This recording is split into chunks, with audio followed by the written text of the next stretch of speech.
So to help you on your journey today, I'm doing a video on the 10 skills that are hard to learn, but will pay off forever. Skill number 1 is speaking up. One of the things you would want to be sure to do is, whether you like it or not, get very comfortable, it may take a while, with public speaking, for example. I mean, that's an asset that will last you 50 or 60 years, and it's a liability if you don't like doing it and are uncomfortable doing it, that also will last you 50 or 60 years, and it's a necessary skill. Skill number 2 is being honest with yourself. One of the big things that all startups do is they lie to themselves over and over and over. Mine's faster, mine's cheaper, mine's better, mine's this, mine's that. No, it's not. And the reason it's not is because whoever it is you're competing with, it's not like they're ignoring you.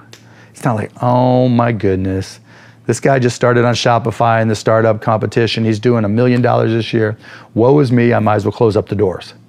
What are they doing? I'm gonna copy what they're doing. And now you've got to stay ahead.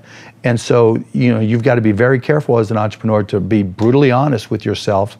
And those are some of the things that you'll hear from me as a mentor, that know what you know what you don't know, but you've got to know your business better than anybody. Skill number 3 is having confidence. I don't know if you'd agree with me on this, but in many ways, one of the key factors to legendary success isn't your natural ability. It's not whether you have the right product. It's not whether you're in the right field. It's not whether you've had a blessed background. It's not whether you have the right IQ. I want you to really think about and deconstruct and play with, maybe later tonight in your journal. I want you to deconstruct this idea of confidence. And it seems like a very simple word, but just think about it in your own life. When you have confidence, or we could even call it fire, when you have that fire within you, that confidence, that interior bravery, you almost have this power to do whatever it takes to get your brave vision done. You see, in this world, it's not about, in many ways, your strategy in your business or your ability in your life. It's about this thing called confidence. And we have all had these times in our lives when we are full of confidence.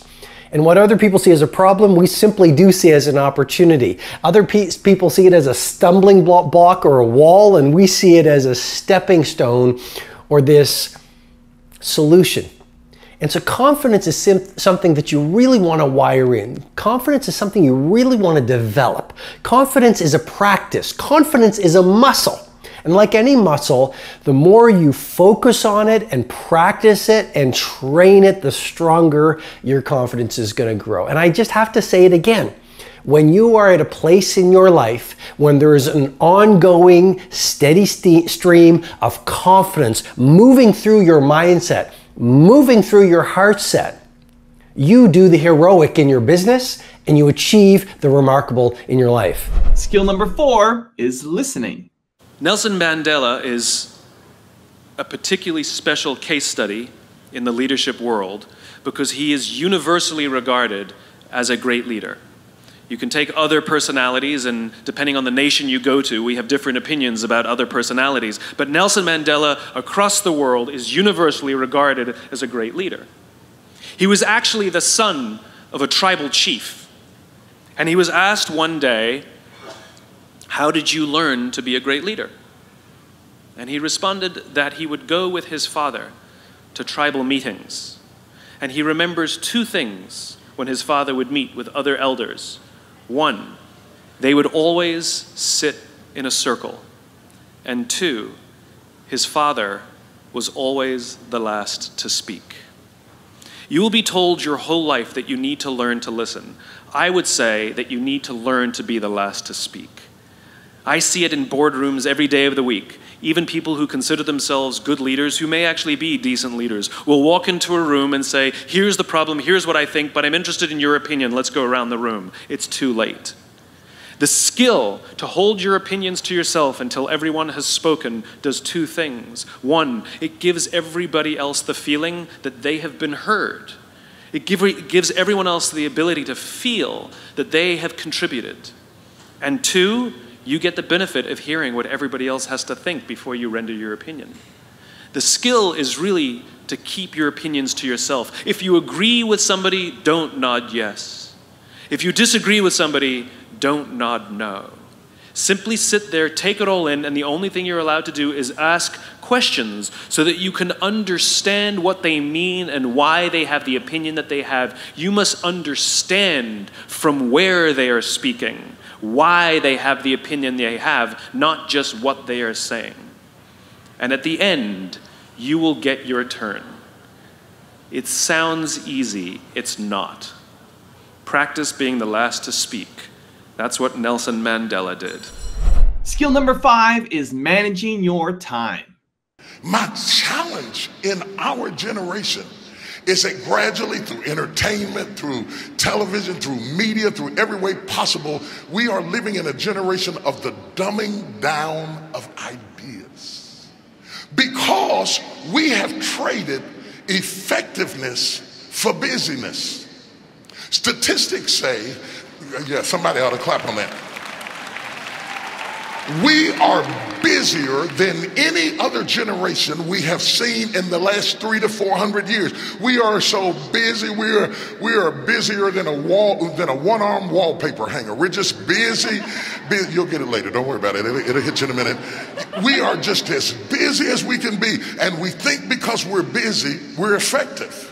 But I want you to challenge your schedule for a minute and ask yourself, are you really being effective, or is your life cluttered with all kinds of stuff that demands you and drains you and taxes you and stops you from being your highest and best self? And are you substituting busyness and all the chaos that goes along with busyness from being effective? Let me tell you, a bunch of scientists got together and they began to do some research, and they begin to determine that 80% of the things we do are busy things that we do in an area that is not effective, that the average person only spends 20% of their time doing the thing that they are really gifted at, created at, passionate about, excited to do, and the rest of it is all the dismal, dumb stuff that we all have to do in order to survive. Just crazy stuff that we're doing. Wonder what would happen if we would go from doing 80% of things that are busy but not effective and 20% of the things that are really effective if we would switch those numbers around and only give 20% of our time to the things that we have to do and 80% of our time to the thing that we were created to do.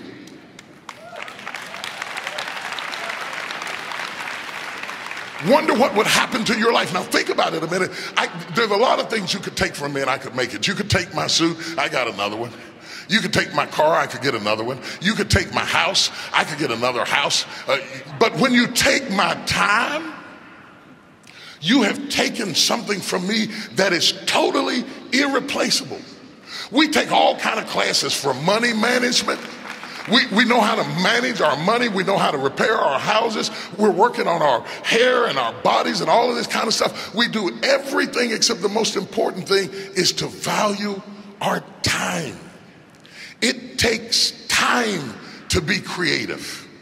You were meant to be creative. You were created in the likeness and the image of a creator, and in that likeness and in that image, you have creativity. If you had time, you would be creative. But in the absence of time and with busyness and clutter and the phone going beep, beep, beep, you all got music playing on your phone, all kinds of stuff. And no matter what kind of song you put on it, after a while you hate to hear it, because every time you hear that sound, you know it's somebody else wanting something else from you that's taking you away from what you are gifted and creative to do. Skill number 6 is stop whining. So I have this thing that I've been promoting called No Whining Wednesdays. Wednesday, you cannot whine, complain, or criticize. And people are like, well, what is whining? Whatever you think it is, don't do it. And every time you do it, you have to put a quarter in a jar. If you whine about anything, I can't, I'm tired, why do me, why don't you, why have me? Every one of them will cost you a quarter. Or complaining, why do you always, how come you, I always, they never, whoop, up, cost you a quarter. Then last week, I had people send me pictures of their jars of quarters. Oh, my God. But what they said to me also was, this was wonderful, because I was never, ever aware of how much whining and complaining and criticizing I do. Now I've got mothers doing it with their children. So Wednesday is No Whining Wednesday. We need to practice that. We need to stop whining about what isn't happening, what we don't have, what we can't do, what somebody didn't do. We got to get it clean in 2014. No whining, no complaining, no criticizing. Skill number 7 is staying present in the moment. If you're living in the past, you're going to be depressed because you are rehashing things that happened to you that are not going to happen again. If you're living in the future, you're going to be anxious because you are anticipating what's coming or you're wishing for things that aren't happening yet. Being in the present is where the gold is. Being in the present moment is where you will have the greatest control, where you will feel the most at ease, and where happiness flourishes. There's a super tight connection between happiness and the ability to live in the present moment. A lot of people believe that happiness is tied to the things that happen to you. Not so at all. In fact, there is a professor of positive psychology. He's one of the grandfathers of the movement. He teaches at the University of Pennsylvania. His name is Martin Seligman, and he's studied happiness for decades. Now, one of the things that we've talked about a lot is that 40% of your happiness levels are preset by genetics. 60% you are in complete control of. And one of the things that this professor has discovered is that it doesn't matter what's happened to you. In fact, some of the people that have had the worst things happen to them, like people that have survived the Holocaust, are actually the happiest and most grateful people in the world. Happiness comes down to this right up here. It comes down to your thoughts, it comes down to your mindset, it comes down to your attitude, and you are 100% control of what you're thinking. You may not be in control of how you feel in the moment, but you can always, always, always, always be in control of what you think. And that will change how you're feeling. One of the most powerful things that you can do in terms of think, and this gets back to Strick's question, is how do you be present? Being present is literally nothing more than the skill of having your thoughts be in this moment, not in the past, not in the future, but right here. The way that you teach yourself how to do that is that the moment that you catch yourself being distracted, the moment you catch yourself starting to worry, the moment you catch yourself drifting to the future or drifting to the past, that's a moment of tremendous power because you basically just woke up. You basically just noticed that you're not here in this particular moment. So use that wake-up call, 5, 4, 3, 2, 1, and ground yourself in this moment. The best way to ground yourself in the moment is to look for something in this particular moment that you can savor. Now, I'm using the word savor on purpose because it's the word that psychologists use to describe what happens when you find something in this moment right now, right here, right now, to focus on and to appreciate. It could be literally the questions. These are printed out questions from people on social media. And if I were to stop and look at these and savor them, what I would feel in this moment is a tremendous amount of gratitude because people are taking the time to write. And that makes me feel incredibly grateful. And it also makes me very happy because it means that the folks that are writing are taking control of their lives and seeking out the information that they need. Another form of savoring that we can all relate to is eating. As you're eating, instead of drifting to the future and thinking about all the things that you need to do or hanging out in the past and rehashing everything that's happened during the day, be in this moment, in this meal. Slow down. Think about the food that you're eating. Think about the people that you're sitting with and how you feel about them. And if you want to take it up a notch, actually acknowledge them. Hey, this food tastes amazing. Thank you for cooking. Or I'm so glad to see you and that we get the time to have this meal together. Those small, simple acts of savoring are how you expand your happiness inside the present moment. So, how do you be more present? Simple.